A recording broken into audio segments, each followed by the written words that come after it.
Assalamualaikum warahmatullahi wabarakatuh.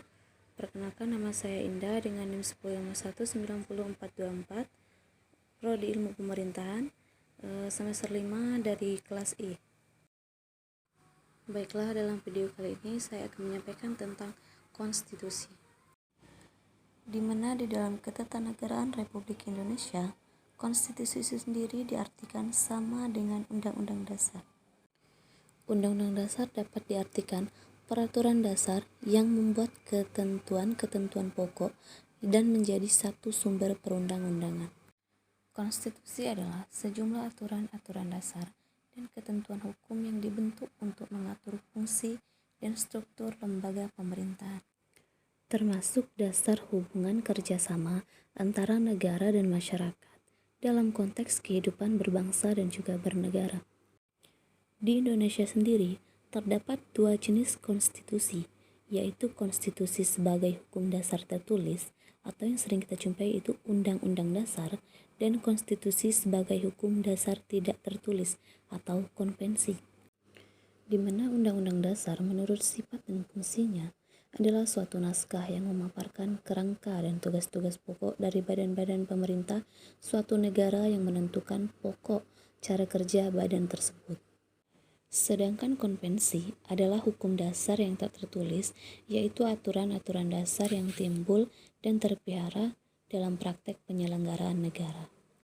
Kemudian konstitusi yang pernah berlaku di Indonesia.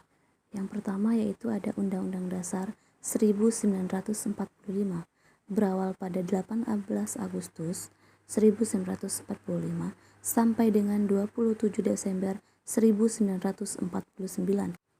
Lalu, ada Undang-Undang Dasar RIS yang berawal pada 27 Desember 1949 sampai dengan 17 Agustus 1950. Lalu yang ketiga ada Undang-Undang Dasar Sementara 1950 berawal pada 17 Agustus 1950 sampai dengan 5 Juli 1959. Kemudian yang keempat yaitu Undang-Undang Dasar 1945 yang berawal pada 5 Juli 1959 sampai dengan 19 Oktober 1999. Dan yang kelima, ada Undang-Undang Dasar 1945 masa amandemen yang berawal pada 19 Oktober 1999 sampai dengan 10 Agustus 2002. Lalu yang terakhir ada Undang-Undang Dasar 1945 amandemen yang berawal pada 10 Agustus 2002 sampai dengan sekarang. Indonesia mengalami perubahan konstitusi terjadi karena beberapa sebab. Yang kemungkinan terjadinya perubahan antara lain, suasana pada masa dulu sebelum mengalami perubahan tentu sangat berbeda dengan masa sekarang, di mana setelah mengalami perubahan. Sehingga Undang-Undang Dasar 1945 sejalan dengan perjalanan waktu dan perkembangan zaman kurang tepat.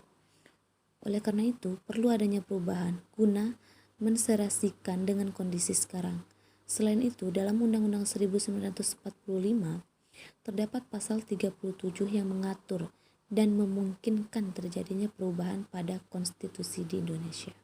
Sekian dari saya ucapkan terima kasih. Wassalamualaikum warahmatullahi wabarakatuh.